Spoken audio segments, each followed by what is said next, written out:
Yeah, Mahendra. Battle of Duimonchila to অকনমান তাৰ আগৰ পৰা ডিটেইলছটো অকনমান মানে খেলি মেলি লাগিছে স্যাৰ এইটো অকনমান কৈ দিলে ভাল হ'ব নেকি So anyone want to try what is Battle of Duimonchila? Duimonchila.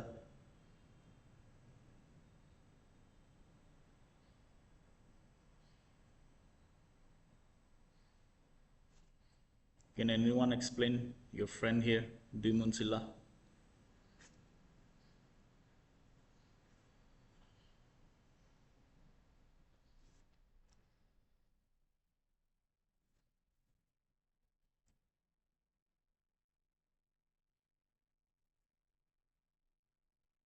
Prince Mehdi and all. Roshika. What is Battle of Duimonchila?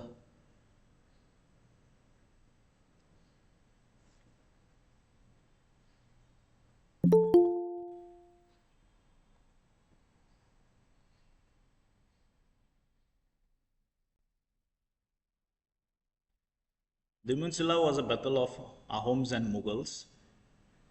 Okay, Ahoms were led by your Oton Buragohai, and this was the battle where Laluk Sola also betrays the Ahoms when he claimed, when he joined forces by betraying Ahoms, and he joined the Mughal, right?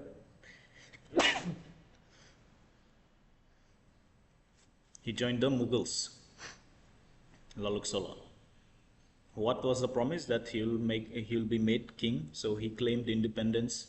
During the peak of the battle, he said, I'm not fighting with the Ahoms, I'm like independent king. I no longer want to fight with Ahoms, right? So Duimonchila was a battle that Ahoms lost against Mughals because of the betrayal of Laluk Sola. And because of that, Guwahati was lost to Mughals. Okay. So that was Battle of Duimonchila. The problem was the battle was actually between Laluk Sola, Borfukon and Oton Buragohai. The reason was very clear. Mecha Borborua, who was suspected for the attempt of murder or assassination on the king. So Buragohai asked Borfukon to give Borborua, but Borfukon said no. So because of that, some issue happened between Buragohai and Borfukon, and because of that issue, Borfukon said, I don't want to be with Ahoms anymore. And then we see the Battle of Duimonchila where Oton Buragohai is captured by Laluk Sola. So it is a betrayal. Okay, Battle of Duimonchila was a betrayal by Laluk Sola. Any other questions?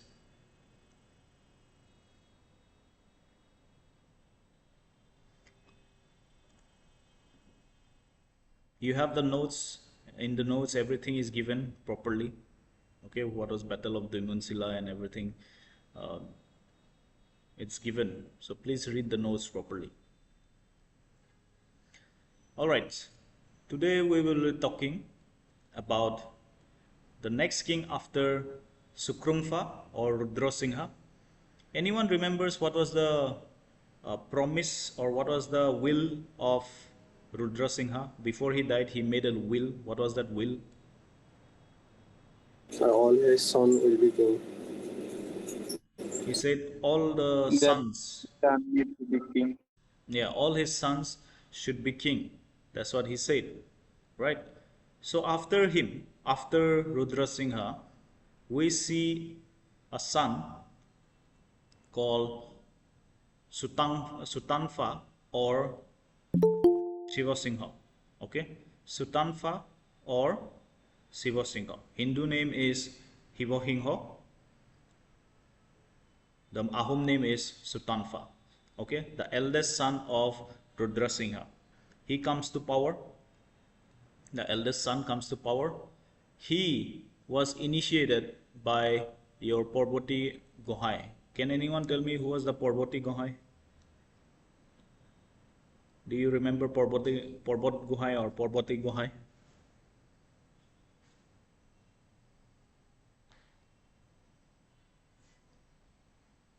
Do you remember?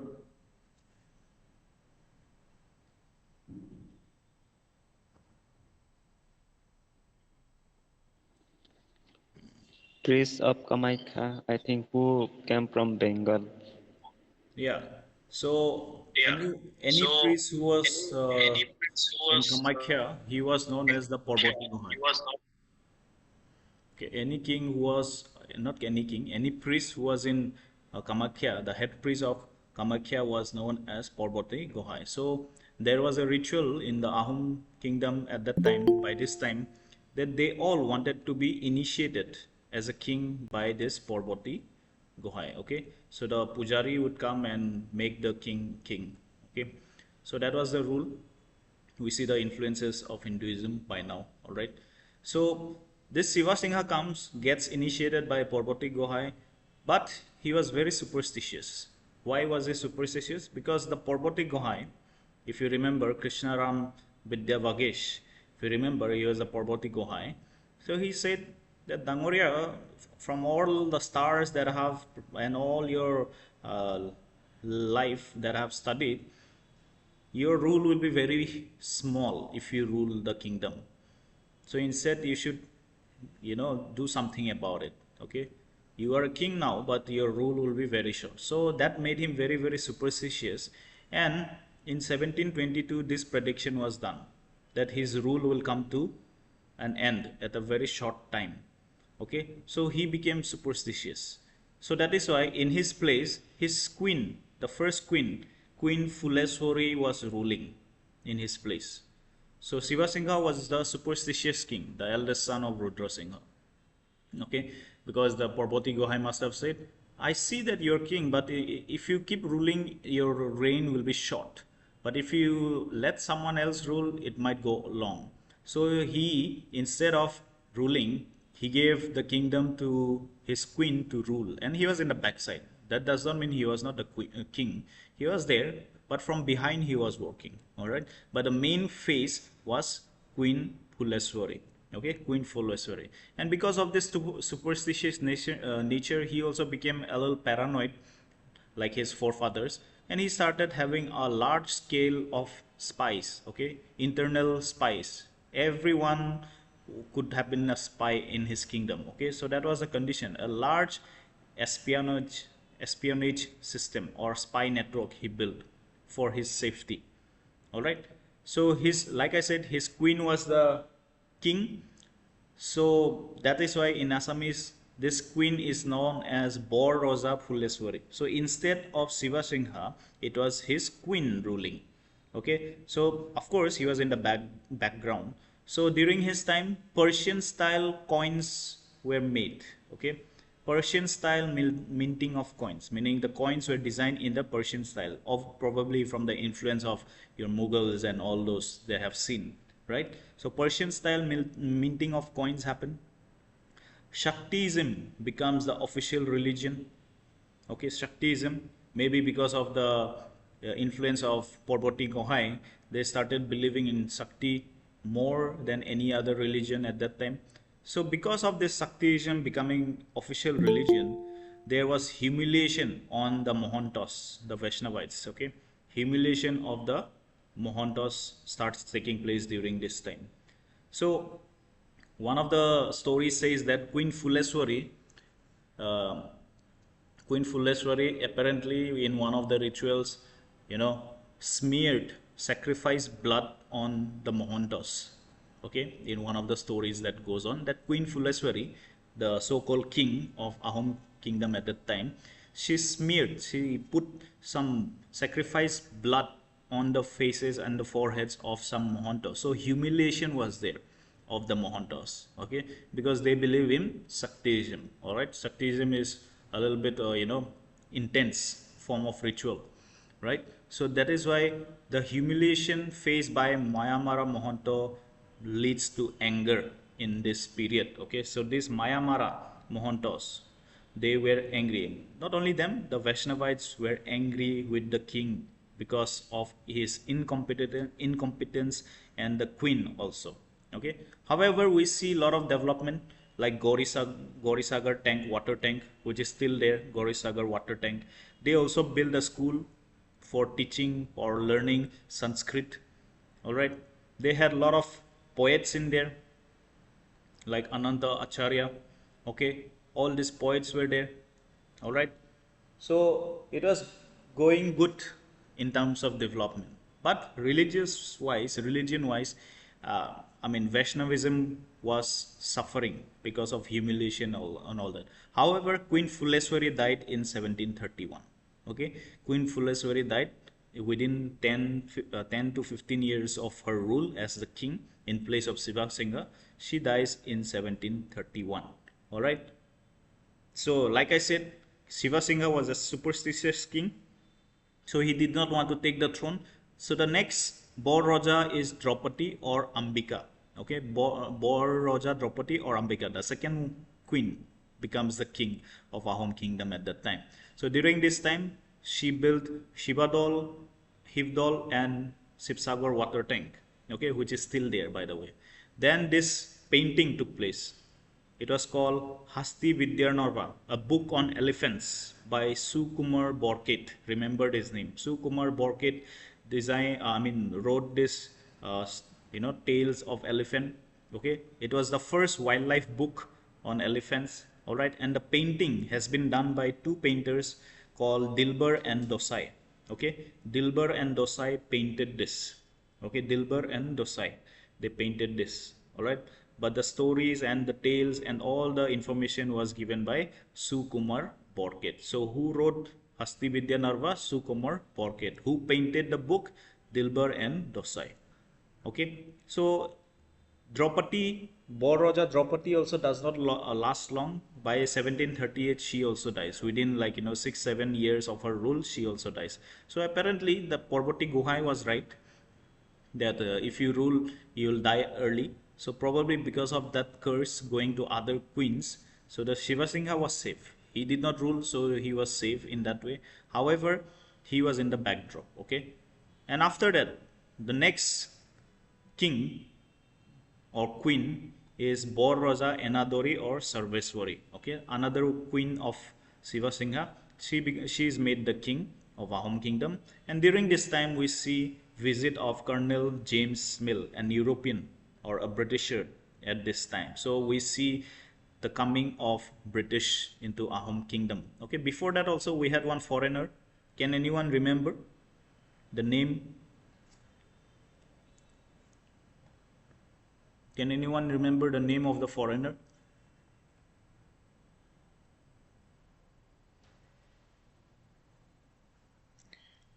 Do you remember Ralph Fitch? Okay, please go back to your notes and you'll see Ralph Fitch. Okay, Ralph Fitch. All right, Ralph Fitch. So yeah, in this case also we see the coming of a British colonel called James Mill during the time of Sarveswari or during the time of Shiva Singha. Fine. So he built a lot of things. He built a school under him. Gorisagar water tank was there. Hebol was made. Sipsagar tank was made. So all this development did take place. From Rudraksha Singha time only we have seen some developments, right? So we see all that. And they also built a temple in Nalbari called Vasudeva Devalaya, and Bali Lecha Kali Mandir in Nalbari also they built this. So this is in Nalbari area. Oh, this is not Nalbari, this is Hebdol. All right, I'm so sorry. Okay, in Sipsagar. Fine. After Shiva Singha, after the death of Shiva Singha, the younger brother of Shiva Singha, who is also the son of Rudra Singha, remember, all my sons should be king. So Sunenfa comes to power. Sunenfa comes to power. Okay, he is known as Pramata Singha, the brother of Shiva Singha or the son of Rudra Singha, also the Charing Raja at that time. But during this time, a coup attempt happened by Ugra Singha, the son of Shiva Singha, also wanted to take the throne from his uncle. So there was this coup attempt. However, Ugra Singha was caught and he was punished with his ears and nose cut from his body, okay, by Pramata Singha. So the will of Rudra Singha says, all my sons should be kings. So they followed Pramata Singha and all the Siva Singha, they followed the rule. However, the son of Siva Singha, one of the sons, Ugra Singha, wanted to take the throne from his uncle. So because of that, he was caught and his ears and nose were cut off. All right. During his time, we see a visit from Rani. You remember Rani, where Gadadhar Singha was with some Garo family and all those. So Rani at that time was controlled by few chiefs of Karbi and Garo people at that time. Okay, Rani area. So it was controlled by chiefs of Garo tribe and Karbi tribe. So some of their representatives came to the Ahom capital and said, like, sir, we thank you for all those years of support from your great grandfather until now and all those. So they came to request for something. And Pramata Singha, being a king, he said, if Lord Ram can listen to a group of monkeys, why can't I listen to the envoys of Rani? Okay, that's what he commented on the Garo and your Mikir at that time, chieftains who came to visit him. Then during his time, we see the construction of Ronghor in bricks. Okay, who started the building of Ronghor? The first? Rudra Singha. Rudra Singha. Okay, Rudra Singha. He started with bamboo, but bricks style began with Ronghor by Pramata Singha. So remember, bricks by Ronghor. Pramata Singha. Okay, he also built other temples in Guwahati. Most of them were in Guwahati, like Sukreswar temple, okay, Hukreswar temple, Janardhan temple. Okay, this is Janardhan temple. All right next to the Brahmaputra river, and Rudreshwar temple in North Guwahati. Okay, in the name of his father. Okay, in the memory of his father. Then the Ganesh temple and Phakwa Dol in Haju. Okay, they built this. Then gate houses of Gorgaon and steps and walls of Hayagriva temple. Who built Hayagriva temple?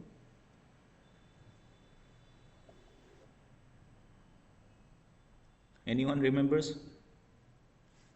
Who built Hayagriva temple? Which dynasty at least? Allah.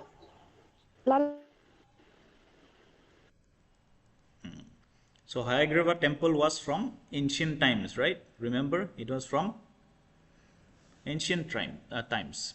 So the Pramata Singha must have modified it or must have done some work building the steps and walls of that temple during that time. All right.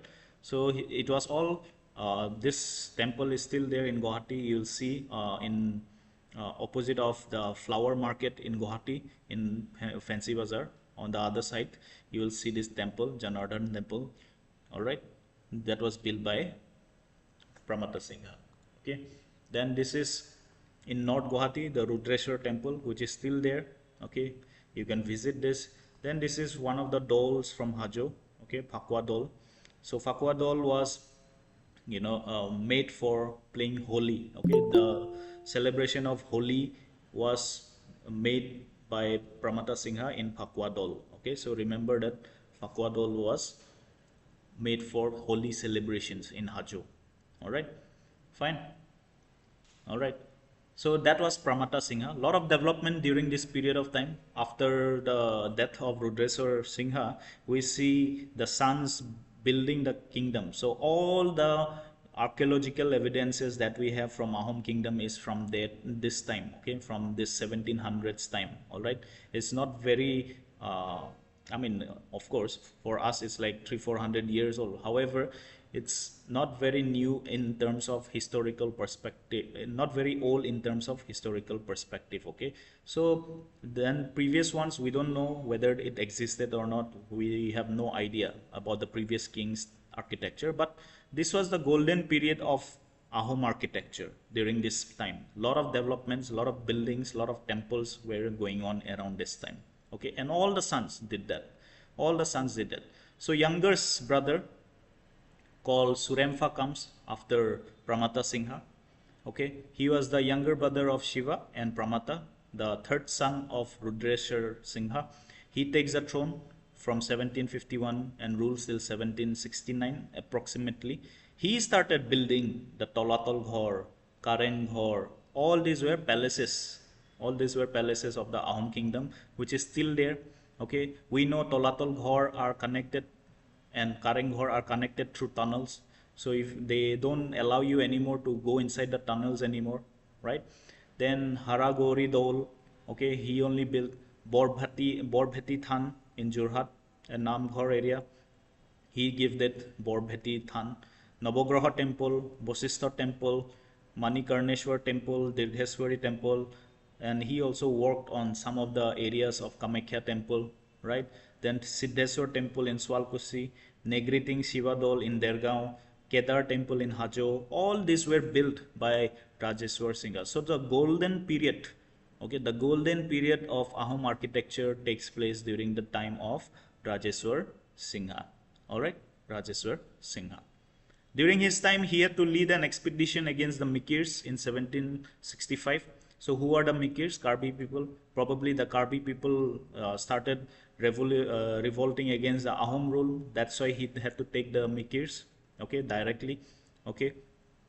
Then he also had to lead an expedition against the Kosari king, because when he became the king, he called all his subordinate kings, for example Kosari and Jaintias, to submit to him. So the Kosari king said, "Nai, monaja, ji koribo je koro."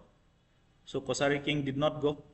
All right, Kosari king did not go. So because of that, he had to take an expedition against the Kosari king. All right. By now, Kosari king was ruled by Harishchandra, number 2, at Khaspur, that is Kachar, near Silchar. Sandhikari also, his name was Harishchandra of Kachari king. Okay. And during this meeting, in the expedition, after the expedition, okay, after the expedition, we see the meeting of Manipur king also. Okay, Ahoms and Manipur kingdom meet. All right, and this was, the Manipuri king was known as Chingthang Khomba or Bhagya Chandra or Jai Singh. Okay, 3 names he had. That the Meitei name was Chingthang Khomba, the Hindu names Bhagya Chandra and Jai Singh or Jai Singh. All right, Jai Singh. Now during this period, Manipur was facing a problem. Manipur was facing a problem, that is from the Burmese, okay, during this time. So Burmese is to come inside Manipur territory, and they tried to take over the kingdom. All right, and because of that, when after defeating the Kocharis in Khaspur, the Ahoms were there for some time. So Manipur king actually went to the Kochari king.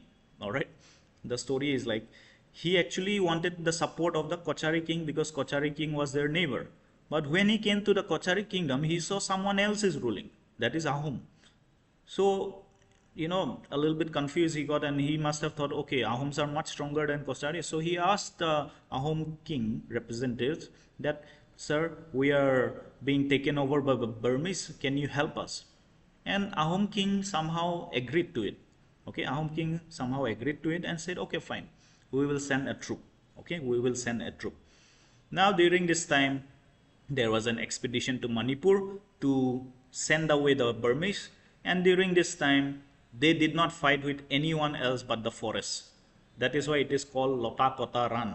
Okay, Lota Kota Ran means Lota, no? Lota, no? Creepers.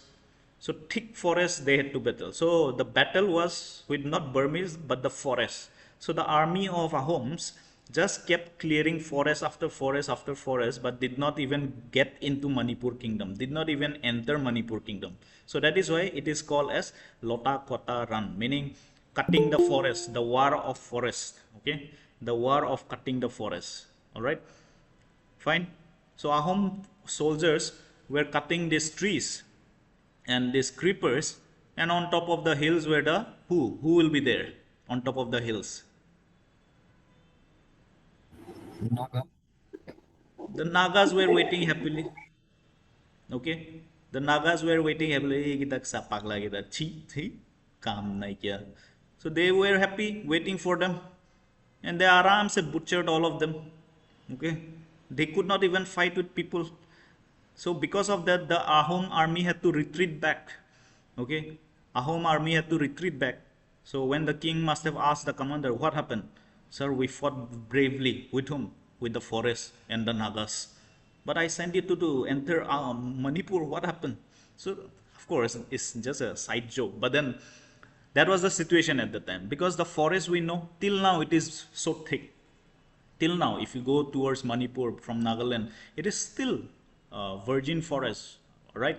Very thick forest, very deep forest. So they had to battle the forest, and they could not enter inside Manipur also. Okay, so they retreated back. Nagas were not really rebellious. Like I said, they were not really rebellious. They were just defending their land. And for them, Ahoms are always the invaders in their land. Okay, Ahoms are always invaders in their lands. Okay, that's what they feel. Personally, I'm telling you. Okay, they don't have any enmity with any other tribe, just like that. When other tribe or when other people come inside their land, they have problem. That was their issue. Okay, whatever it is, and they wanted resources also from the plains. So those conflicts were there. Okay, and by the way, like I said, Nagas did not comprise only one tribe. It had many tribes. So with few Nagas, Ahom had good relations. With the others, they did not have good relations. Okay, so Nagas does not represent one community.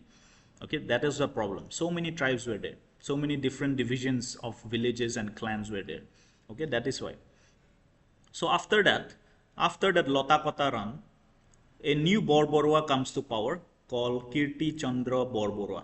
Okay, Kirti Chandra Borborua in 1768. So remember this noble. Kirti Chandra Borborua becomes the commander of Ahom army, and he is given the task to go to Manipur and chase out the Burmese. Okay. Now Kirti Chandra Borborua, when he came to power, who was the commander of this Ahom army, couldn't even defeat the forest. So he managed. He entered Manipur kingdom. There they had a battle, Kirti Chandra's army and Manipur army versus the Burmese army. They had a battle, and they managed to chase away Burmese from the core area of Manipur. Okay, core area of Manipur, they chased them out towards present day, maybe let's just say Moreh and all those areas, right at the border. They chased them out. So till now there is a historical dispute regarding a land called Cabo Valley. Okay, there is a place called Cabo Valley right at the border of Myanmar and India. Till now the Burmese claim that that is part of Myanmar, and the Meiteis or the Manipuri people, they say that is part of Manipur. So they have been pushed, Burmese have been pushed, and till now historical war or historical debate is going on whether Cabo Valley belongs to India or Myanmar. All right, so that is a different interest which you can ask me later out of your own interest. However, Manipuri king was very happy with Kirti Chandra Borborua and the king of Ahom king, right? So Manipuri king, out of respect to the king of Ahoms, said, since you have defeated Mughals and not Mughals, since you have defeated the Burmese and helped our kingdom, why don't we have an alliance together? Why don't we become friends and family? So that is why we see the story of Princess Kuranga Nayani, also known as Angau Sana in Meitei. Angau Sana means, Angau means young, okay, right, or loved. So Princess Kuranga Nayani was given in marriage to Rajeshwar Singha for an alliance with Manipur kingdom. Okay, for an alliance with Manipur kingdom. All right, then they came, this Princess Kuranga Nayani's party came to Assam, to the capital, and they established an area. An area was given called Moguluk Hut. Okay, Moguluk Hut in Jorhat was given for the people who came from Manipur to settle down there. Okay, initially to settle down there initially. And Princess Kuranga Nayani and your king Rajeshwar Singha got married in Jorhat. All right, Moguluk Hut. They got married there, and there was so much pomp and so much fun and happiness in the kingdom, because two rich kingdoms at that time, Manipur and Ahom kingdom, became one. After that, they became relatives. Now these are the same Manipuris who came inside Assam during that time, have settled in various parts of Assam now. Okay, originally, for example, the ones who came to West Karbi Anglong and Karbi Anglong areas. The same Meiteis. I'm not talking about Bokajan Meiteis. They are new. I'm talking about West Karbi Anglong Meiteis. Did you know there is a group of Meiteis in West Karbi Anglong? No, sir. You did not know? Dongka Mukam? Yes, Dongka I Mukam? saw one or two. I'm not talking about Hojai. Yes, the same people are from Hojai also, but in Dongka Mukam itself, once you cross that Yes, sir, few. petrol pump on the left hand side, if you take, go Dongka Mukam petrol pump. Yes, sir. So there is a group of Meiteis. So these are the same Meiteis who later on came inside West Karbi Anglong because Burmese came inside Assam, and during the Burmese invasion they ran into the hills and forests. Okay, so these are the same Meiteis. Okay, these Meiteis by Ahoms, they were known as Mogulu. Okay, Ahoms used to call Meiteis as Mogulu. Okay, Mogulu. All right. What did Ahoms call the Kosari?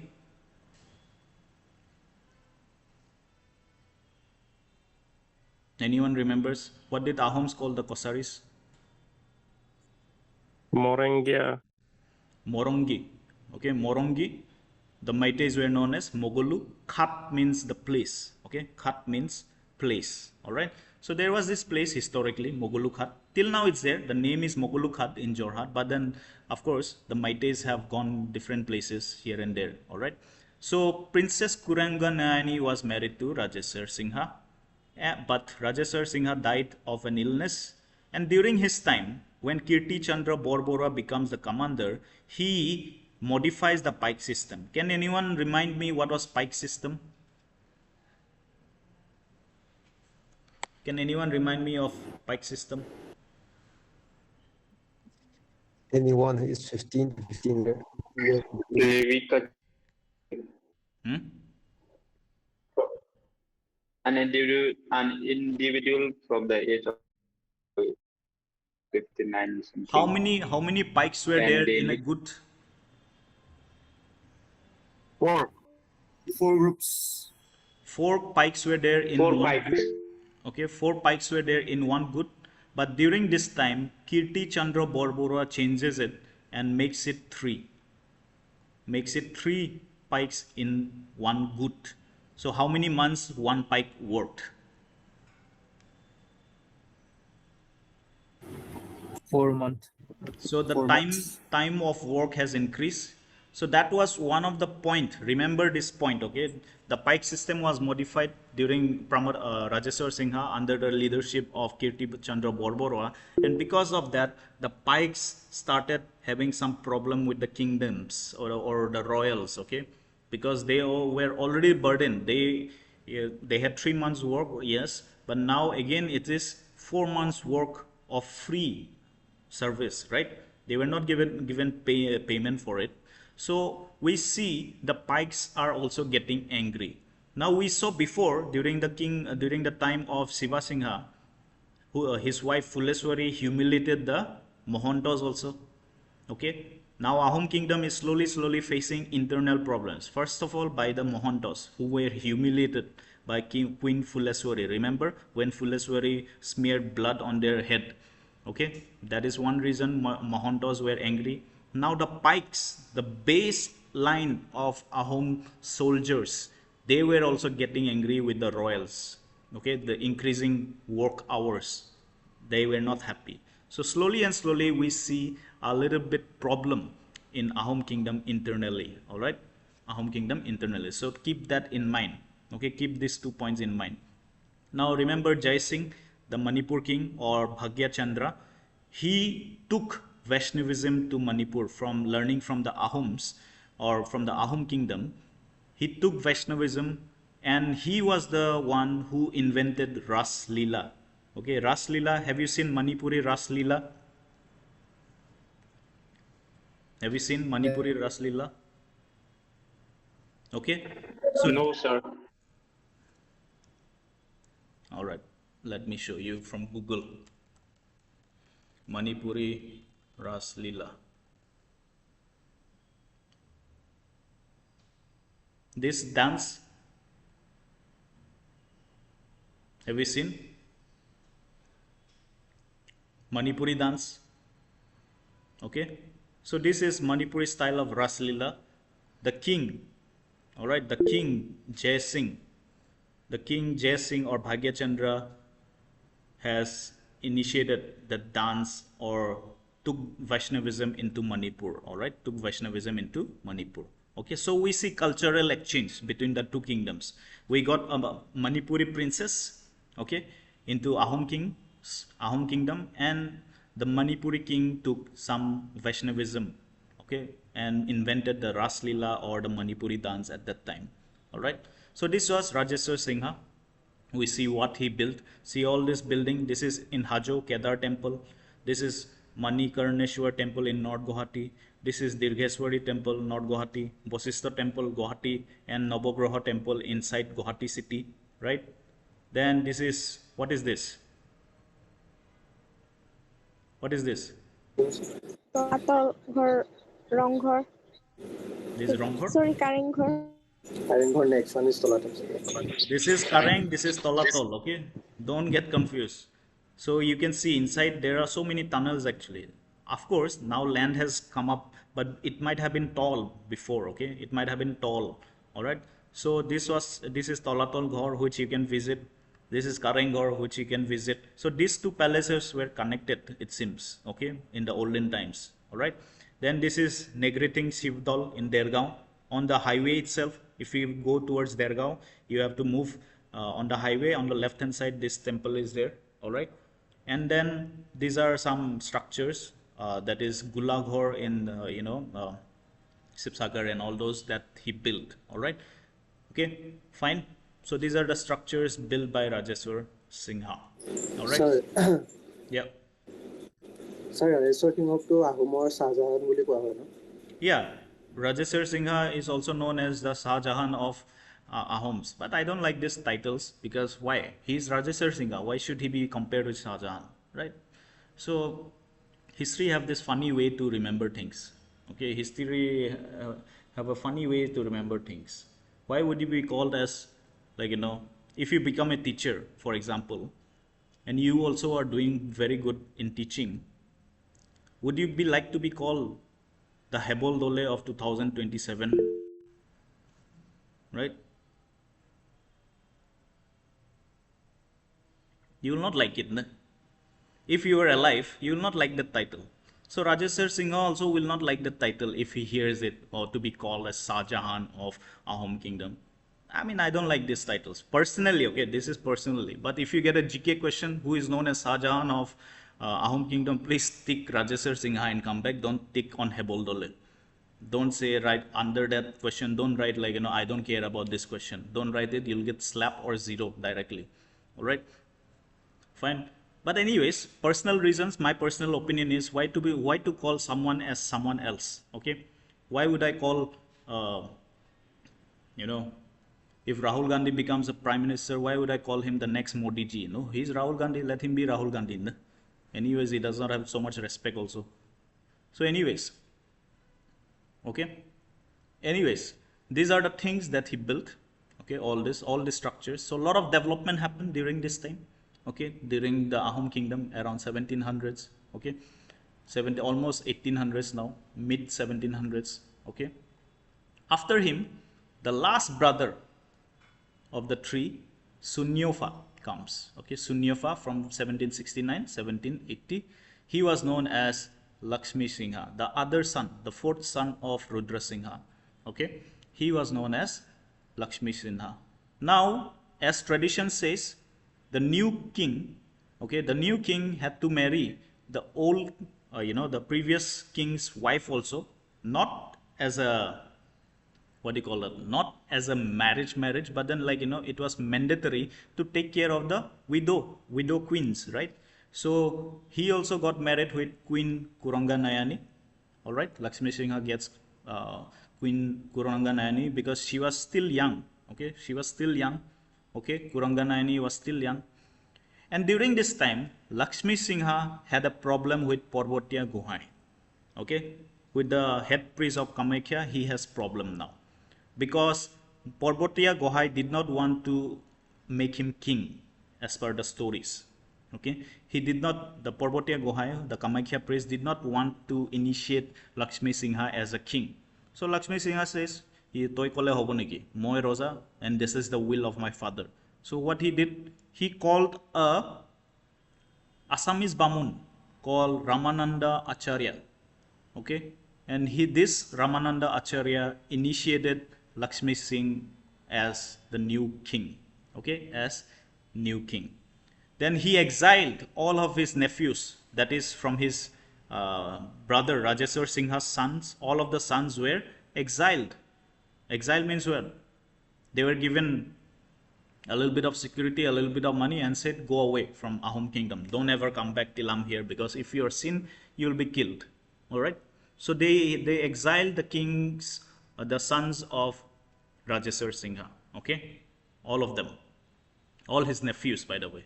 And by this time, we see the influence of Kirti Chandra Borborua. Okay, Kirti Chandra Borborua. Maybe it was the Borborua who said to the king, Raja Dangoria, Ami Rajeshwar Singha Dangoriar Jiman Lora Soli ase khedabo laibo, nohole yete problem dibo. Maybe because of that influence. Okay, so we see so many nobles till now, right? So many nobles. Tell me, among all the nobles that you have listened to in my class, which one is your favorite? Who is favorite? Debera, sir. Debera. Why? Lasit Borphukan. Atan Borgohain. Akan. Are you like, mental in the head that you like Debera? Because Debera was very evil. Okay? And only like people who, only the people who have like a slightly psychotic mindset can like Debera, or the others.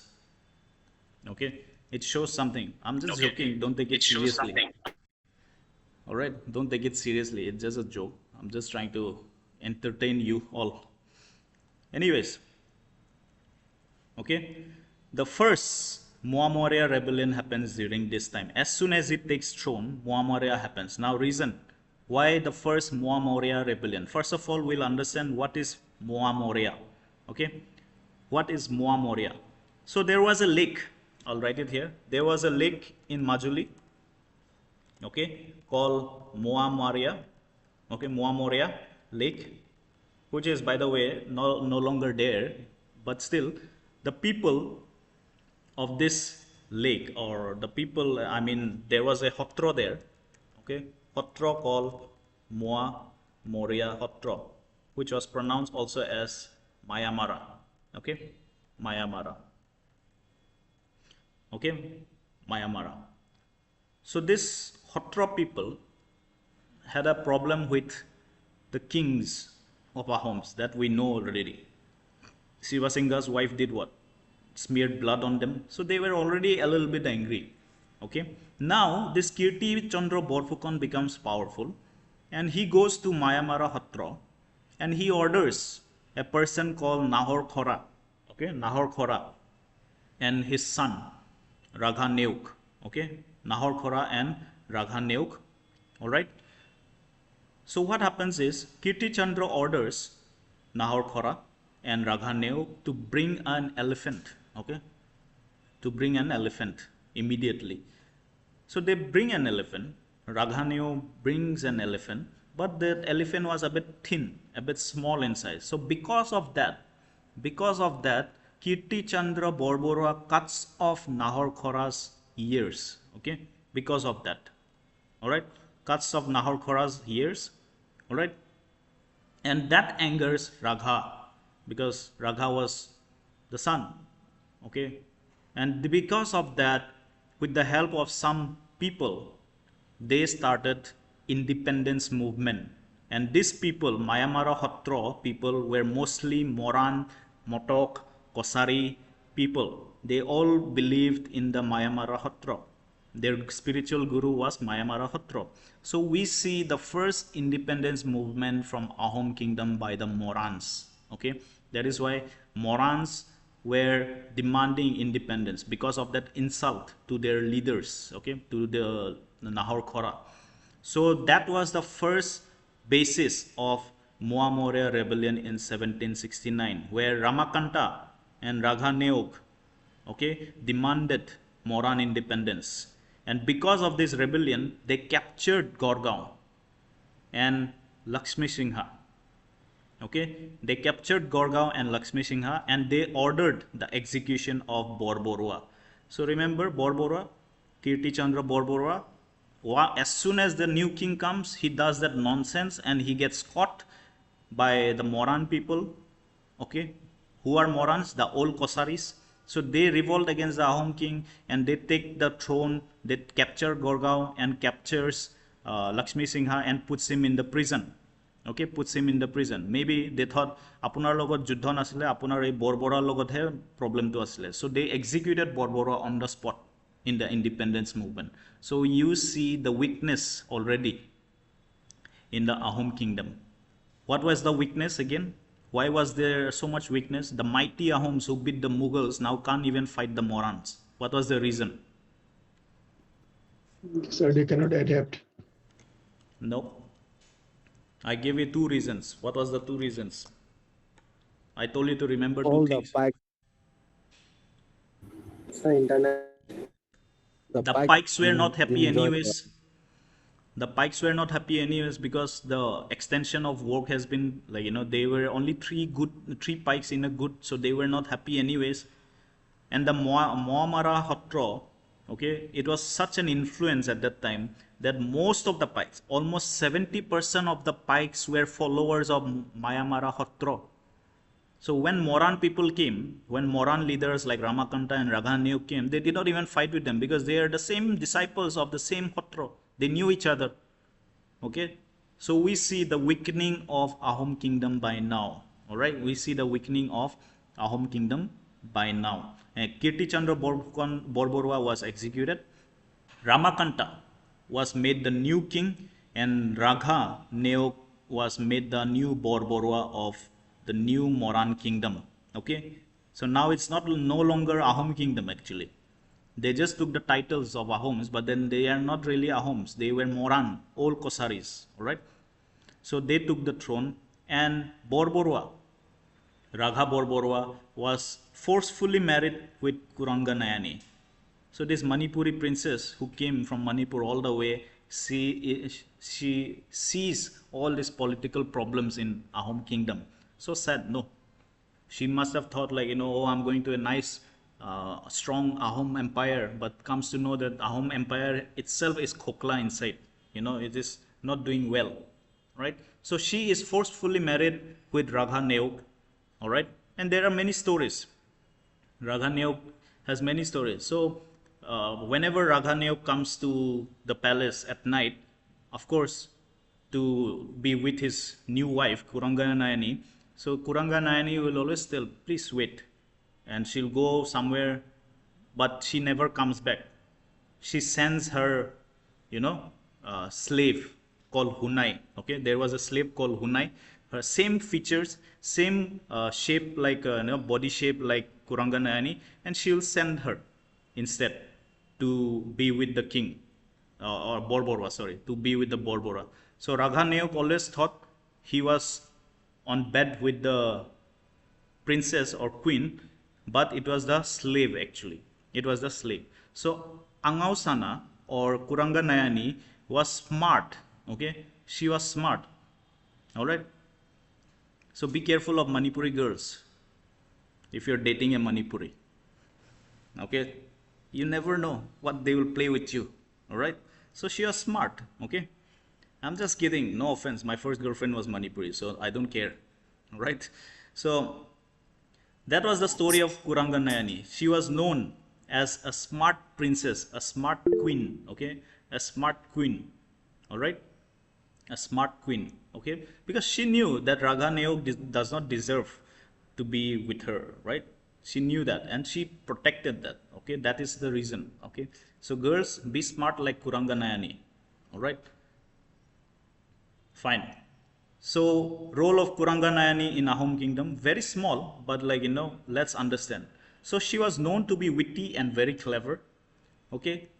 she organized secret meetings with nobles who were loyal to Lakshmi Singha. Remember, Lakshmi Singha was in prison. They did not kill Lakshmi Singha yet. But there were few nobles in the court who were still supporters of Lakshmi Singha. So she held secret meetings with these nobles, okay? And they planned to kill this new king and Borboroa, okay? New conspiracy, all right? She was the mastermind of that, okay? So around Bihu, what happens is Kuranga Nayani tells to her husband Ragha, the Borbora, "Oh, Borbora Dangoria, you are so handsome, you are so good. Why don't you meet the people who wants to see you? Why don't you meet the people? It's Bihu, let's celebrate." But Ragha Neok did not want to go actually initially. He was like, no, this is not my job. This is not my job. I don't want to meet the people, right? But Kuranga Nayani became Kuranga Nayani. So she was like, if you meet the people, you have a surprise in the evening. So probably, some influence she did, magical words. And then he is like, okay, fine, I will meet. Then as soon as he went out of the palace and started meeting the local people, he got stabbed by a Husori party. Husori means, right? A Bihu party who goes around. So in that Bihu party, some of the nobles were there, hiding, disguising as local people. And they stabbed Ragha Neok to death. Okay? They stabbed Ragha Neok to death. And as soon as Ragha Neok died, Ramakanta was also,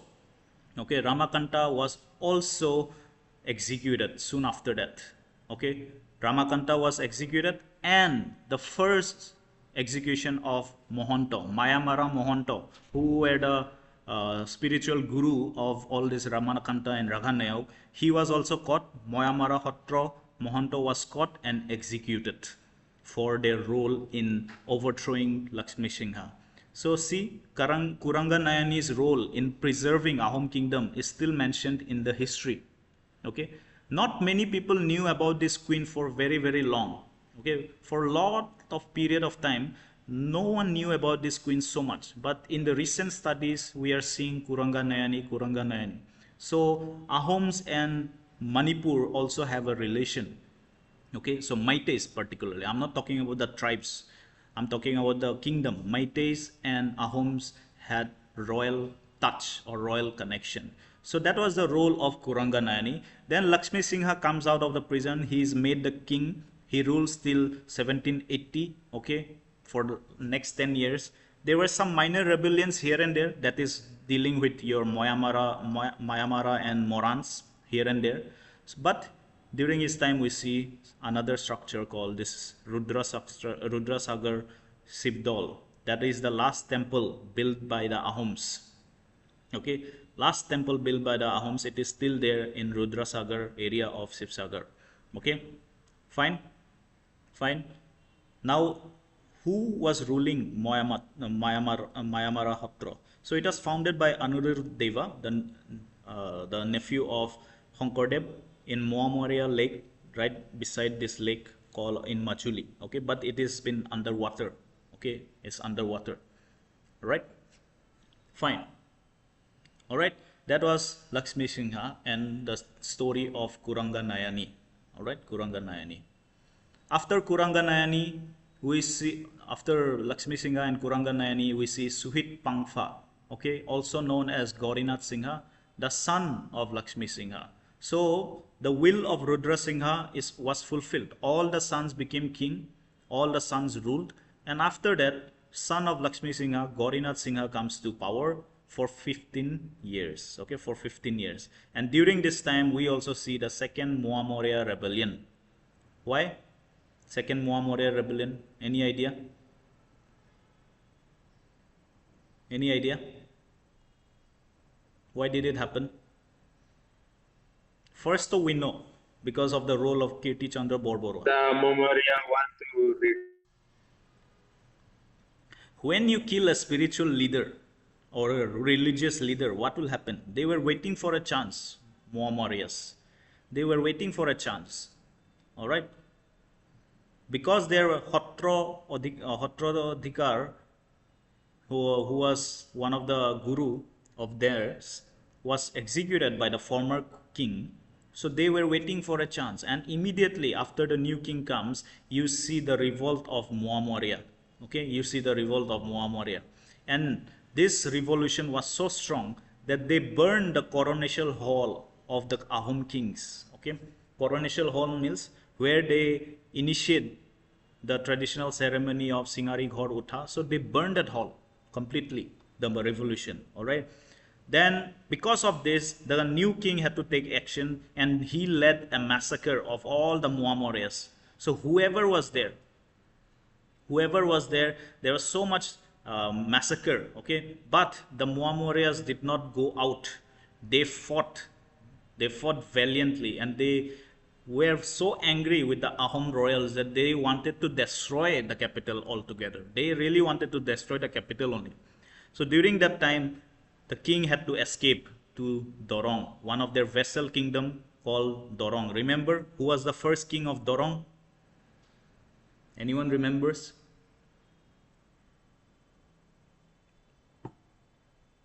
First king of Dorong? Don't remember, right? Go to Susengfa's time. Remember Mongoldoy story, Parikshit Narayan and all those such. Okay, so please revise your notes. So the king Gorinath escapes to Dorong district, okay, Dorong kingdom at that time, and a new king was placed called Bharat Singha. Okay, Bharat Singha, the new king, and his partner called Horbonando, who was known as the Raja of Motok. Okay, new partners, two friends, Bharat Singha and partner Horbonando takes the throne from Ahoms. Okay, so they are again Moran Motok people. Okay, Moran Motok people. All right. So Bharat Singha becomes the new Ahom king, but Horbonando, his friend, was given the title called Raja of Motok, that is east of Dihing. So can you see this yellow line? Okay, these yellow areas, that was your Motok Raja's area. Okay, that was given to Horbonando. Okay, that was given to Horbonando. All right. At Dorong, by the way, on the other side of the story, at Dorong, Krishna Narayan, the king of Dorong, was fed up with Ahom king. Okay, he was fed up. Okay, he was fed up means this Ahom king comes and eats all my food, sits on my throne, and does not even do anything to fight the Muamorias. Why is he here? Right? So you get, unwanted guests, no, sometimes. When they said, I'll only stay for a few days, don't worry. And they keep staying for months and years, and you get fed up with it. So same thing happened with Krishna Narayan. Okay, that the same problem happened with Krishna Narayan, the king of Dorong. He was fed up with the king's troop. Okay, he was fed up with the king's troop. All right, fine. So he started employing the Burgundians. Okay, he started employing the Burgundians. What is Burgundians? Originally soldiers of British company. Okay, who became mercenaries later on. With the help of Burgundians, okay, he takes Dorong, he takes North Guwahati. Okay, he takes Dorong and he takes North Guwahati and throws out this Ahom king. So Ahom king Upay Nai flees to Guwahati, where he meets with Lord Cornwallis. Okay, where he meets with Lord Cornwallis. Fine. Lord Cornwallis comes into the scene. So we see British influence now. And Lord Cornwallis initially did not want to do anything regarding all this kingdom problem, but he led an expedition under Captain Welsh. Their main reason was to punish the Burgundians, the original soldiers who deserted British army, and they wanted to punish, so that's why they came. They got that interest. Okay, so they expanded. They came inside. Your Assam, Captain Welsh came inside Assam, and they started overthrowing this British soldier, ex-British soldiers called Burgundians, and then they also, overthrow the Muamorias. Okay, overthrow the Muamorias from the capital, and British and Ahom king sign a commercial treaty of 1792-93. Okay, 1792-93. That they will trade with one another. That we don't have any other interest except for trading. That was British East India Company's rule anyways. They always came like, no, we just want to trade. We just want to do business with you. And over the years, you see, slowly and slowly they control everything. Okay, so that was their policy. So this is a picture of the gun used by the British forces. Okay, fine, at that time. Right, so that was Gaurinath Singha. Alright, after Gaurinath Singha, you see a young king called Kamleshwar Singha, who was a toddler, by the way. You know what is a toddler? A baby. Okay, installed by the Buragohai. So what happened to Gaurinath Singha then after this Britishers expedition? What happened? Again the Muamaryas revolted and he died while fleeing from the Muamaryas at Jorhat. Gaurinath Singha again had to flee from Muamaryas and he died on the way to Jorhat. Alright, so we see Kamleshwar Singha, the next king installed by your Buragohai. Okay, Singari Ghor Utha ceremony was suspended for the first time. Why Singari Ghor Utha ceremony was suspended? Can anyone tell me? Financial destroyed. When Muamwarya rebellion happened, lot of resources went out to stop this Muamwarya rebellion in payment to Britishers for their help. So much money went out. Now the mighty Ahoms don't have money also to do a simple do their coronation ceremony. So you see, Ahoms are losing power slowly and slowly. The few kings that we'll be talking are losing power slowly and slowly. They don't have money to do the ceremony anymore, so it had to be suspended. Oh, Singori Ghor Utha ceremony bahut khorcha hobo nokoru niki ebar. So they had to do it, cancel it. During this time, we also see the rise of the noble called Purnananda Buragohai. Okay, Purnananda Buragohai, a strong noble at that time. Okay, in 1803, an ambassador from Lord Wellesley comes. Okay, and Ahom army demands that please give us some of your sepoys. Okay, some of your sepoys, please give us, because our pikes are not supporting us anymore. Why were the pikes not supporting? The reasons you know. Pike system became very rigid. Plus, they were most of them were supporters of Moyamara Hatra. Okay, so they did not support the royalty anymore. So the king, on the request of Purnananda Buragohai, the PM, had to request the British envoy to Lord Wellesley that, sir, please give us some of your sepoys, your well-trained sepoys. Okay, so the Britishers agreed, of course. Financial benefit is there, the money they will earn. So they gave some sepoys. They trained the Ahom army as standing army. Now this is one crucial point. Ahoms were never standing army. They never had a standing army. Right? They had a pike system, which was never standing army. Do you understand the difference between a standing army and a non-standing army? Can anyone tell me? Sir, ready to fight and Dedicate. To fight any time. Standing army means ready to fight at all costs. Okay, at all times. Okay, they are like fixed. Pike system was not a fixed standing army, right? So some months they'll work as a laborer, and then some months they'll work as a soldier. So pike system never had standing. Ahoms never had a standing army. But for the first time, we see standing army after the coming of the British with the help of their sepoys, right? We see a standing army. Now this is also a cause of downfall. See, all these years, Ahoms never had standing army. Still, they could defeat the Mughals and all these outsiders. And now, with a standing army also, they can't even control the rebellion of their nation at that time. So that was the sorry state of Ahoms by now. Okay, so standing army was organized for Ahoms. But nevertheless, Ahom kingdom saw uprising in many places. Okay, in many first uprising was in Kamrup against Dundia. Okay, again the people were called as Dundia. Okay, it was led by Haradatta and Birdatta Chaudhary of Kamrup, few leaders. Okay, what was Dundia mean? So there was a noble at that time called Bodon Chandra Borfukon. Remember this name also. There was a noble called Bodon Chandra Borfukon at that time who was ruling Guwahati or Kamrup areas for Ahoms. Alright. So he used to tease these lower Assamese people for their accent of Assamese. You know the difference, right? Lower and upper Assamese language. You know the difference, right? So this Bodon Borfukon, Bodon Chandra Borfukon used to insult these nobles from lower Assam, like, Dhekiri, Thik, and so something must have happened around that time, right? So you know how lower Assamese, like, you get the accent, right? Borpetia, Nolbari accent, all those is there, no? Accent. So that was happening. So this Borfukon was insulting all the leaders from that area. Okay?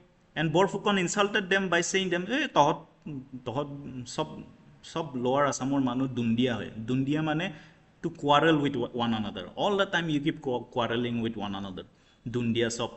And so that insult deeply affected the leaders of that area. Okay? So because of that, Haradatta and Birdatta said, these Ahoms royals, they don't respect us, they don't even care for us, they're insulting us also in our land. So uprising happens. Okay, uprising happens around that time. Okay, so now Borborua was losing in that uprising. Borborua lost. He ran to the king, sir, this Dundia people captured Guwahati. Okay, Dundia captures Guwahati. All this Birdatta and Haradatta captures Guwahati. So Borfukon had to run. So the king, under the leadership of Purnananda Borgohai, the PM, they appoint a new Borfukon called Kolia Bhumura Borfukon. Now this noble is one of the prime example of leadership. Okay, he was known as the prime leadership at that time. So Kolia Bhumura Borfukon comes into the scene, goes against the Kamrup uprising, dismisses all this Haradatta and Birdatta and takes back Guwahati. So after that he gets the title called Borfukon. So Bodon Chandra is no longer Borfukon, now it is Kolia Bhumura. And during his time, Kolia Bhumura actually said to the Ahom royals that, sir, we need to build a bridge between the river. Okay, the initial plan between the North Bank and South Bank bridge was by Kolia Bhumura. Okay, and that is why the Tejpur bridge is known as Kolia Bhumura bridge. Okay, he was the first one to devise that we can build a bridge on this. Okay, that is why Kolia Bhumura bridge in Tejpur is named after this legendary noble. All right, fine. As soon as Kolia Bhumura becomes Borfukon, we also see another attack of the Muamoryas alongside with hill tribes this time. Okay, alongside with hill tribes, particularly the Singpho, the Khamtis, all those Naga tribes. All right, they gathered some force and they attacked Ahom kingdom. But Kolia Bhumura was the Borfukon, and we had Purnananda Buragohai, who was a strong leader. So they defeated the Muamoryas, and the Muamoryas left towards Ahom Kosari kingdom. Okay, Kosari kingdom at that time was ruled by Krishna Chandra. Okay, Krishna Chandra. So that was one faction of Muamorya who went to the Kachari kingdom. Okay, one faction went to Kachari kingdom. The other Muamoryas of East, which was led by Horbananda Singha. Remember Horbananda, Bharat Singha's friend. So the Raja of Matok. So he escapes from his area and he meets the Burmese. Okay, he meets the Burmese and he is inducted. Okay, he is inducted as Bor Senapati. Okay, Bor Senapati, right? Or as a vassal. Okay, later on he was caught. Okay, by the Ahoms. Ahoms caught him and Sarvananda Singha said, see, we have problems in our kingdom, but that does not mean I will, so many stories are there related to him. But to please Sarvananda Singha, Purnananda Buragohai and the king decided, so it's better to give him some, give him some position in Ahom palace so that he keeps quiet. so that he will not revolt around us. Anyways, the Muam warriors have left to Kosari kingdom. Okay, so because of that, he was made the Bor Senapati in under Ahom kingdom to rule the areas of Motok. Okay, and he was regarded that you have to submit to us no matter what. If you submit to us, we'll take care of you. If you don't submit, we will kill you. That was the terms of conditions for Sarbananda Singha. The meeting with Burmese did not go so well, so he had to accept the terms, and he becomes Bor Senapati and vassal of Ahoms. Okay, vassal of Ahoms. Fine. Now, Kolya Bhumura at that time suggested to the king and prime minister that, sir, we should follow a feudatory system. Can anyone tell me what is a feudal system? Landlords of different regions, sir. So Kolya Bhumara suggested, sir, in Ahom kingdom, we have so many different tribes of people, different groups of people.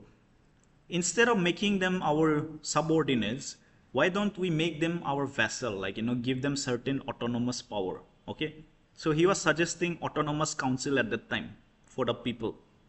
All right, but the king and the prime minister did not agree. No, that is a bad plan. Kolya Bhumara Dangoria, no respect to your fights against the uprising and Muamores, but this is too much. You're asking too much. Okay, so at that time, Kolya Bhumara, why he wanted to break, or not break exactly, why he wanted to give some powers to local chiefs and all, because he saw it when he was in Guwahati, that people are not happy with the royals. Okay, and if this continues, no one will support the kingdom.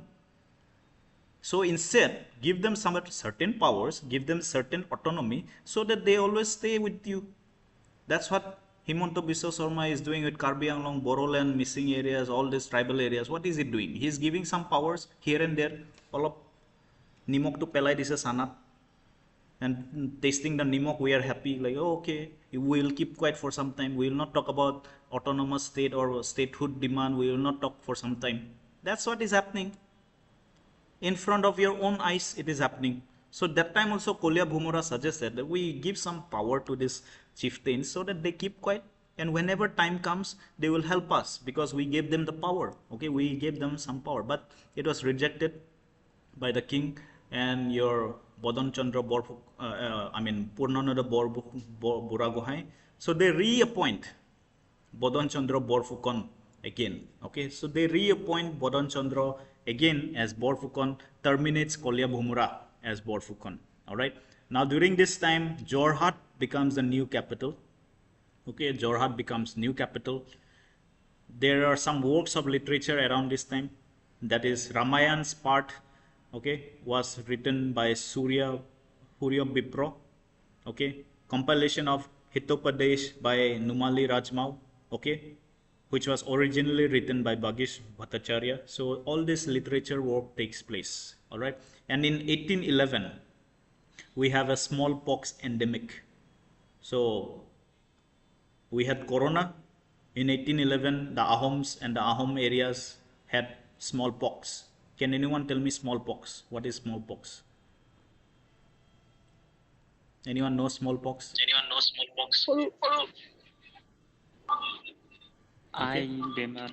Huru I. Right? Okay.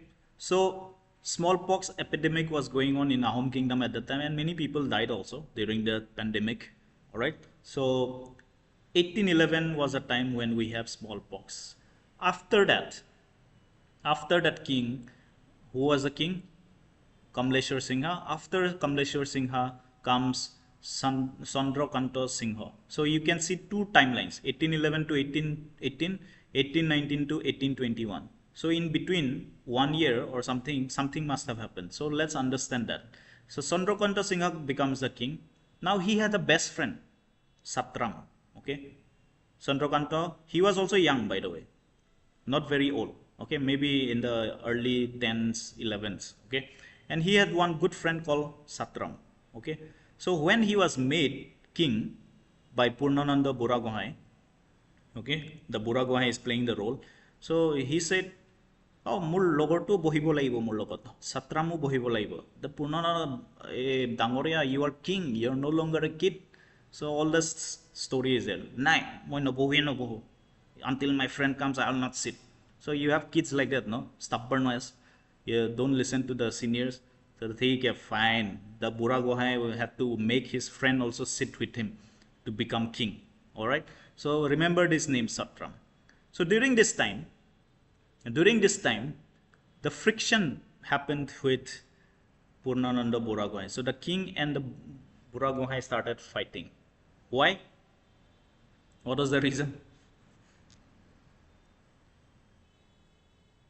what was the reason the king wanted to marry a commoner okay the king said hey swali to bhal laise muk when he came a bit of age hey swali to bhal laise muk the nobles are oh you dangore this is too much you cannot do this you are a royal blood you cannot just marry any commoner and because of that the king started having problem you know young love sometimes teenage love what happens your parents will tell you don't marry that girl not good for you but you don't care nah I will marry her you know she's good for me and later on you come to know she is the Dynasty in the house same with the girls also you think the guy is very good looking handsome very hardworking later on you come to know the Danav in the house is your husband itself right so many marriages are like that so something happened during this time he was madly in love the king with a commoner but the nobles were against it so that is why a friction happened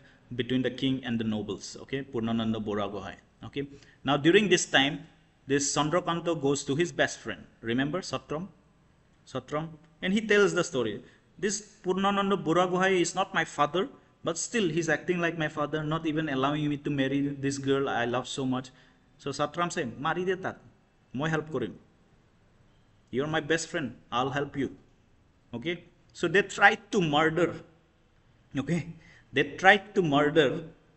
the the noble Purnananda Gohai but he was found okay it was found the conspiracy was found and Satram was exiled okay to Naga Hills Satram was exiled to Naga Hills where he get killed by the Nagas okay as soon as you enter Naga Hills you're dead basically so that's why they used to exile you to Naga Hills at that time okay so Satram dies in Naga Hills his best friend all right fine now there is an expedition against Bodon Borphukon remember this character in Kamrup what was he doing in the first place he insulted the Kamrupia people Dundia he called it insulting their accent and all this now this time when he went as Borphukon he mixed some bhang okay he mixed some bhang in one of the stories he mixed some bhang and gave this bhang mixed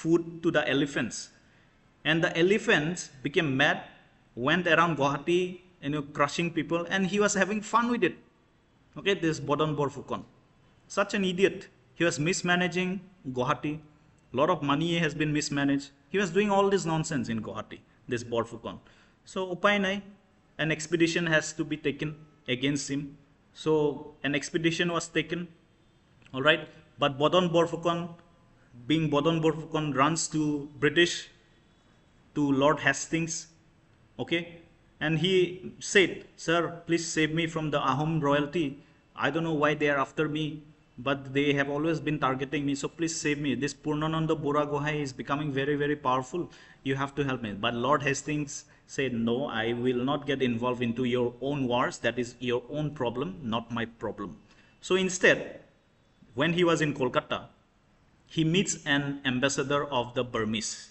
okay who was also in Kolkata and with the ambassador's help he reaches Amrapura the capital of the Burmese at that time the Burmese king was King Badopaya okay King Badopaya was ruling Burma at that time from Mandalay present day Mandalay which was known as Amrapura so in Burmese court he says your noble sir I am a officer under Ahom kingdom and this king is weak Ahom king is weak if you allow me I can help you to defeat this king and you can take the land of Ahoms so Badan Chandra Borphukon is the traitor again, who wanted to sell Ahom, or who wanted to sell Northeast to Burmese. Okay, so this King Badopaya was a very strong Burmese king. Respect to him, you have to give respect. He was a very strong king. His territory reigned from northern Burma, that is southern China, till Thailand. Okay, he had a land till Thailand. The whole of Thailand was under his control, King Badopaya at that time. So when he got to listen to Bodon Borphukon, he was interested. Okay, let me take this land. Okay, let me take the western side of my boundary. So we see the Burmese invasion, the first Burmese invasion in 1816. So another noble betraying, another Borphukon betraying the Ahoms. Who was the first one? Who was the first Borphukon? Laluk Sola. Now another Borphukon betraying Ahom kingdom.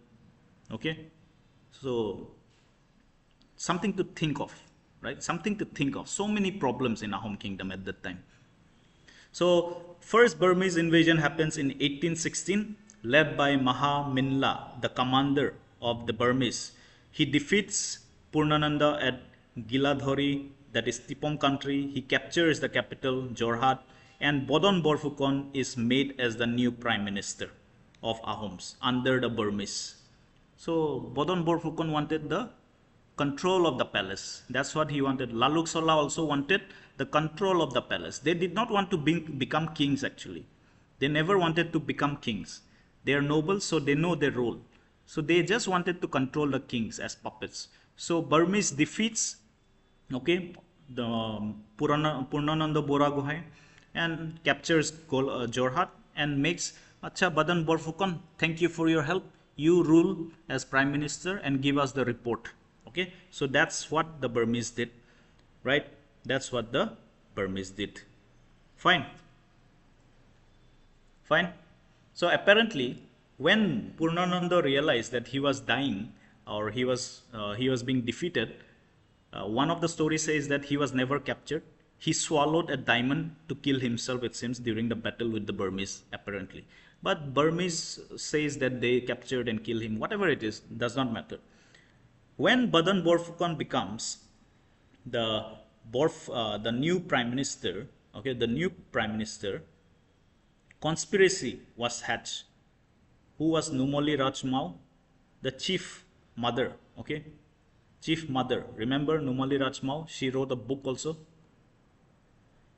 Hitopadesh. So she was the mother, Rajmao, Rajmata basically. Okay, Hitopadesh, she also wrote this book. Compiled the book. Okay, so there was a conspiracy of Numali Rajmao, all right, Rajmao. So what happens in this? After this, okay, the Buragohai's son, okay, who was Buragohai? Purnananda Buragohai. His son, Ruchinath, okay, his son Ruchinath was the new Buragohai after the battle. Okay, after the battle, he was the new Buragohai. Fine, but we know Bodon Borphukon was also there, assaulted by, the Burmese. So what he did, the first thing he did is he mutilated Chandrakanta. Okay, after the battle of your Burmese. Okay, after the battle of your Burmese, what happened was this Ruchinath escapes, okay, from the battlefield, and then he takes his time and he later on defeats Bodon Borphukon. Okay, later on defeats Bodon Borphukon. All right, that is the story. So that conspiracy was written by Numali Rajmao. So remember one thing, Ruchinath, the son of Purnananda Buragohai, did something with Bodon Borphukon. All right. When Bodon Borphukon becomes prime minister, he takes offense to it. And slowly, when Burmese went back, when the Burmese army went back, he took his chance, he killed Bodon Borphukon, he executed Bodon Borphukon, and he himself became the Buragohai. Okay, and the first thing, as soon as he becomes Buragohai, he cuts off something of Chandrakanta, maybe the ear, maybe the nose as punishment, and installs Purandar Singha as the new king. Okay, so Ruchinath installs Purandar Singha. Now, because of this, the Burmese came to know that Acha, Bodon Borphukon has been murdered by Ruchinath. Who is this Ruchinath? So they come back again after 2 years, 1818 to 1819. This time led by a general called Alamingi or Alungmengi. And a battle takes place at Janji. Again, during this time, Ahoms lose. The Ruchinath escapes. Okay, Ruchinath and Purandar escapes. Okay, Ruchinath and Purandar escapes, and Burmese this time makes Chandrakanta king again. Okay, Chandrakanta is made the king again. So that is why the timeline has two timelines I showed you, in the beginning. Chandrakanta rule had two timelines. So that is the reason. All right. So the Burmese came, installed Bodon Borphukon as prime minister. Bodon Borphukon later on gets killed by Ruchinath. So Ruchinath installs Purandar Singha. But again, learning that Bodon Borphukon has been murdered, so they come again, the Burmese, and installs Chandrakanta Singha again as a new, the second time. Okay. So now Chandrakanta also slowly wanted to be independent from the Burmese. Okay. So this character, Chandrakanta, very useless king. Okay. Useless king. Did not have strength of his own. Did not have any power on his own. Everything was ruled by his prime ministers and nobles. So Chandrakanta slowly realized, how long will I be under Burmese? Okay. What is my role? Why am I king? I don't have any say also. So the Burmese constantly ordered him around. So he got angry and he said, "Nah, I'll be independent." And because of that, the Burmese came again, the third time. And that was the blow to your Ahom kingdom. In 1821, the son of Badopaya, the previous Burmese king, comes, the grandson of Badopaya, Bagideo, was the new king in Burma. He came with a huge force under Mingi Bandula. Remember this name. The general was Mingi Bandula. Okay, Mingi Bandula. So they come with a huge force. They captured Guwahati. First they captured Jorhat. They captured, then goes to Guwahati. And throughout whole of Assam, they started capturing all of the place. Okay, not only Assam, whole of Northeast was under Burmese by this time. So this Bagideo, the grandson of Badopaya, must have thought, my grandfather was very relaxed with these people. From now on, let me control everything. So Bagideo was one of the strongest Burmese leader or king, and he is still revered as one of the strongest leader. Okay, so he fought directly, took Jorhat, took Guwahati, took whole of Northeast, and he was expanding to Bengal also, right at the border of British. Okay, British were there. So right at the border, he conquered everything. Okay, and he made a puppet king called Jogeshwar Singha as the Ahom king. All right, Jogeshwar Singha as Ahom king. However, Chandrakanta escapes to the British territory. Okay, Chandrakanta escapes during this time. And during this time, when this king was ruling in Burma, from Burmese side, when this king, Bagideo, was ruling in Assam, that was called the Manor Din. And during this time, many people have stories, many communities have stories about Manor Din, how the Burmese abused people. Okay, how the Burmese abused people. For example, the Apatani women, right? Apatani women were known to be the most beautiful people at the time. So they started putting nose plugs, which we see in our photos, just to escape from the Burmese, so that the Burmese will see them, they don't look good, so they will not take them away. So the Burmese were very abusive at that time, and those days were known as Manor Din. So even in Karbi stories, you have stories about Manor Din.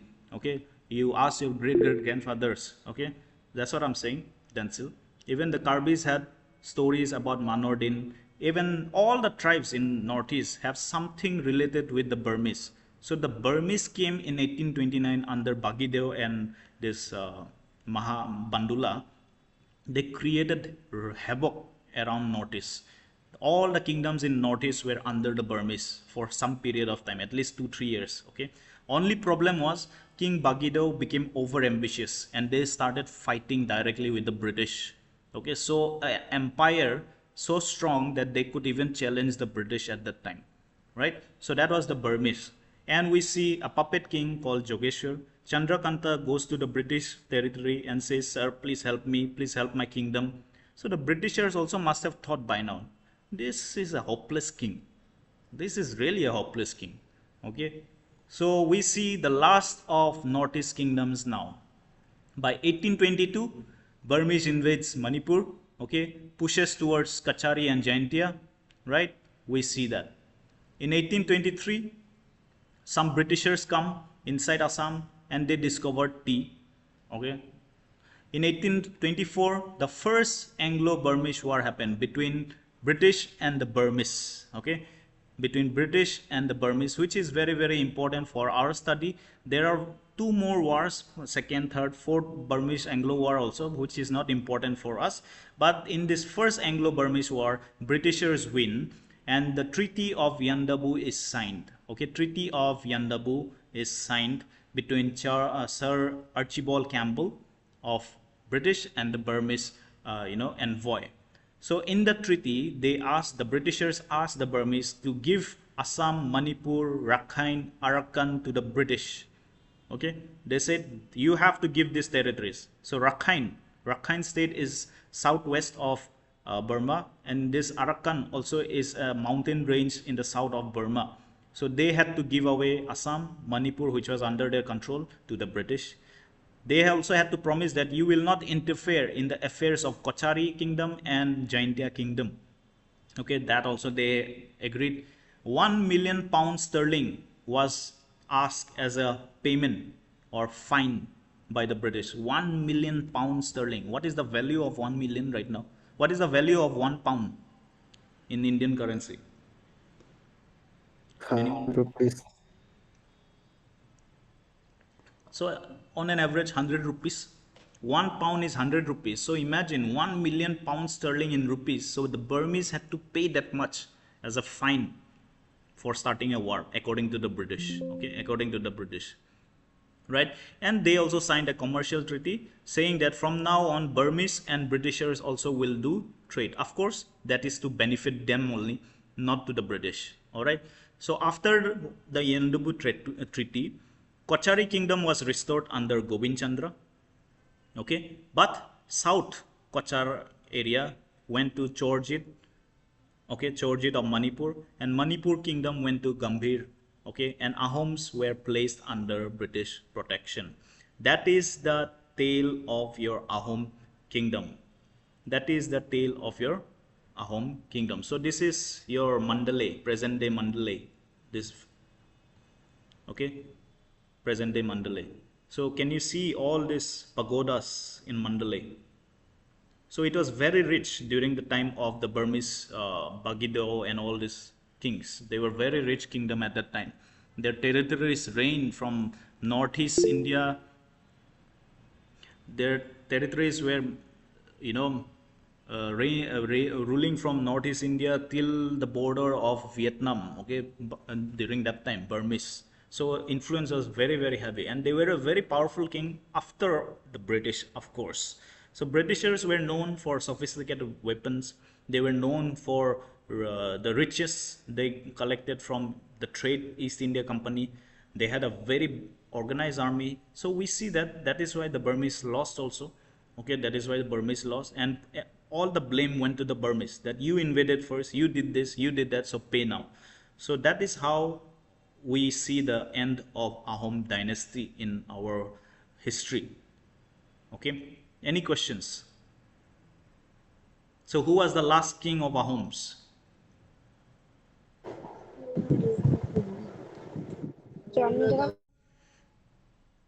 Are you sure? Someone was installed as a puppet.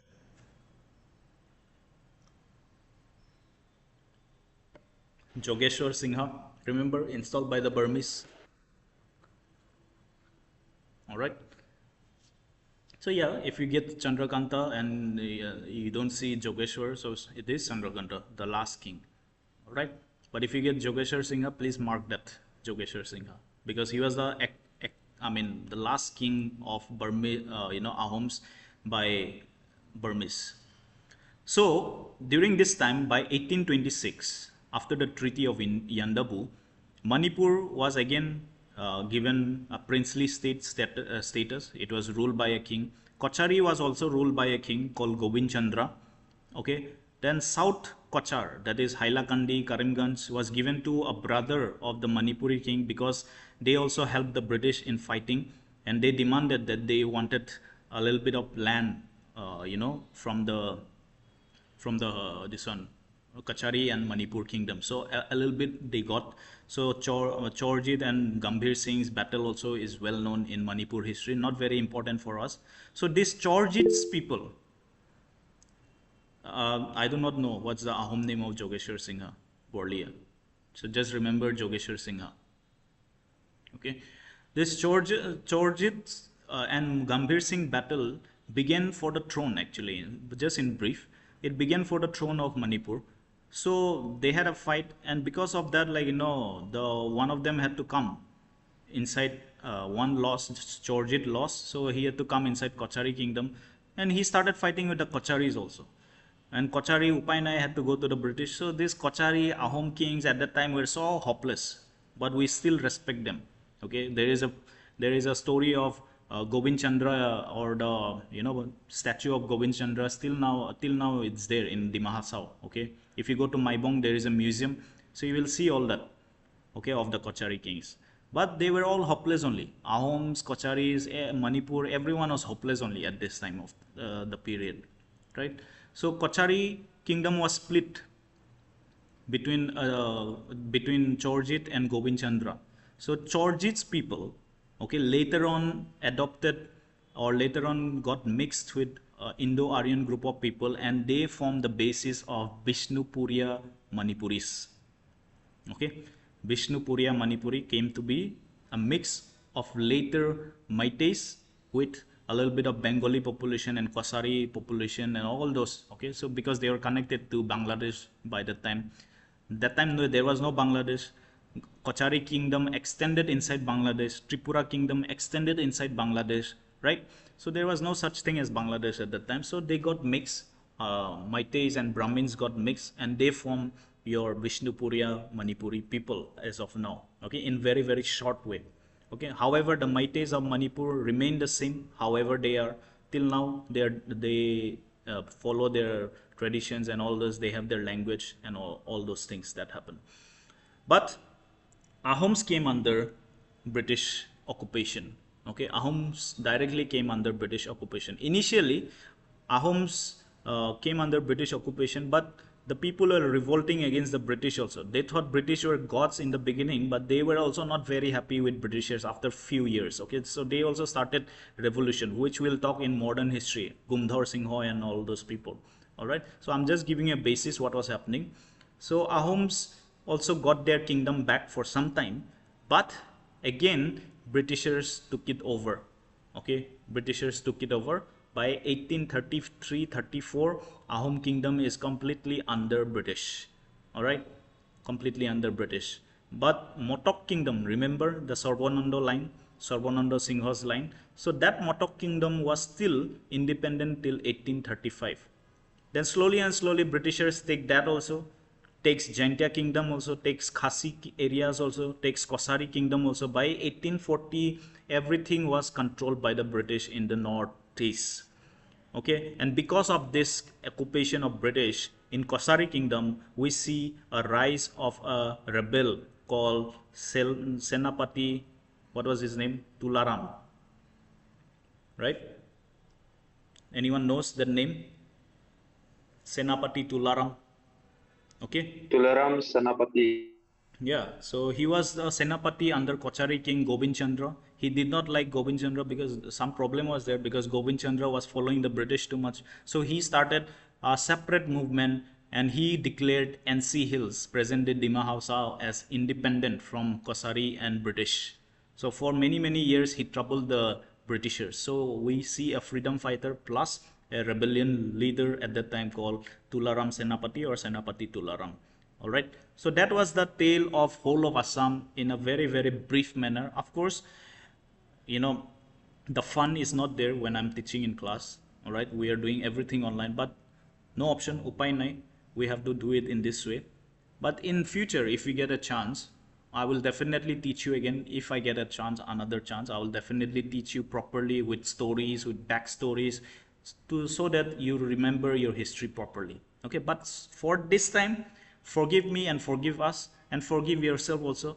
Learn the notes, prepare the notes yourself, read the notes, whatever I'm giving you, and keep it in your mind. So at least you have an idea now.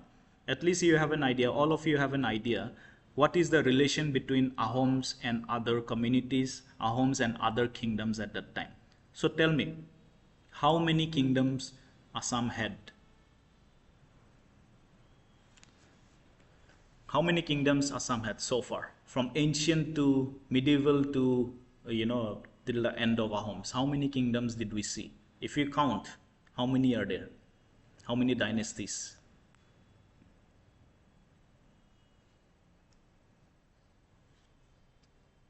Maybe more than 15. Which is the first historical kingdom? Tell me one by one. Just refresh. Burman. Burman. First was Bormon. Then second was Salastamba. Halasthambo. Third was Pala. Alam. Pala. Right? After Palas, who came? Ahom Kacharis. Coach. You forgot the Kamata kings. Sandhya, Prithu. Remember? Komota kings were also there. Like Sandhya, Kamrup, Komota kingdoms. Sandhya, Prithu. Remember Yes, sir. this? Then after them, in the west, we see your Khen dynasty also. Remember Khen dynasty? Then in the east, we saw Tiura, Sutia kingdom, Ahoms, Kosari, right? We saw a little bit after that in the western Assam, we saw after the Khen, we see Kuch dynasty, right? So many kingdoms, so many intermix of people, so many different groups of faith, okay? Different faith system. Some followed Shaktism, some followed Buddhism, some followed Hinduism proper, some followed Vaishnavism started by Shankardev, right? Some followed even Islam also. Who was the first Assamese convert to Islam? Limit. Ali Mes was the first Assamese to convert into Islam. So we see so many mix of religion, mix of people. Original Burmans were regarded as Kosari blood or Boro blood or whatever it is. But we see such mix of people, right? We see Manipur kingdom, our neighbor. We have interaction with the Nagas. We have interaction with Arunachali tribes. We have interaction with Meghalaya tribes like Jaintia, Khasi. We have interaction with Tripura. So all of Northeast have a shared history. We all have similarities in our history. So it is very wrong to say that Nagas are different than Assamese or Manipuris are different than Assamese. We all had a shared history.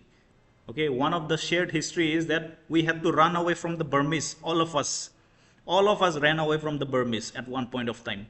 No matter how strong you were, no matter how powerful you were, when Burmese came, we had to run away. Right? That's why we have stories in our tribes and communities regarding the Burmese. So the idea of me telling you is this. Whenever you meet someone from the Northeast, particularly from all these communities that I have mentioned, all right, even the Bamuns, even the Bengalis that came later on, if they are from the Northeast, they will not disrespect one another. Remember this. And you should also not disrespect anyone else if you are from the Northeast. If you really believe to be the sons of the soil, you will not disrespect anyone because you all have a shared history. We saw the names like Mikirs, that is referring to the Karbi people. We saw the names like Miris, that is referring to the missing people, the Kosaris, right? The Naga tribes. So many things we saw in the Buranji. So one thing Ahoms did is to unite the people of the Northeast. They were good at it. Of course, internally a lot of problems were happening, but they united everyone, whether Bamun, whether, other groups of people, they united and we fought.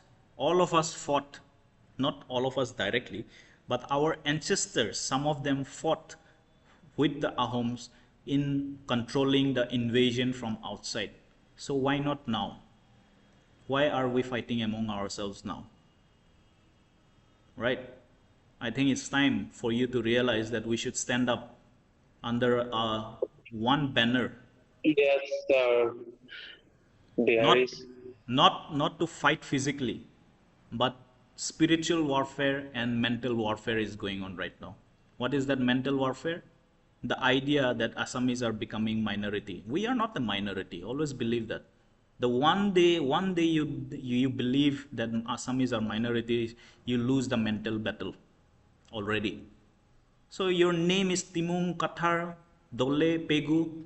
You should walk with pride, because no one can deny you. You are not the son of the soil, because we are mentioned in Ahom literature, because they mentioned us. That means we were before them also. They had the respect to mention us. If you are Bora, if you are Soikya, you are mentioned in the books of the history. So why do you feel scared when someone tells, hey, Assamese log to kam ho gaya aajkal? We are not come. We just fought with one another, and we are just fighting with one another, and that's what the enemy wants. That's what the enemy wants, to fight with one another, divide yourself, and then they will come happily and take over your lands, take over your children, your wives, your women. That's what it is. The battle is not physical, the battle is mental now.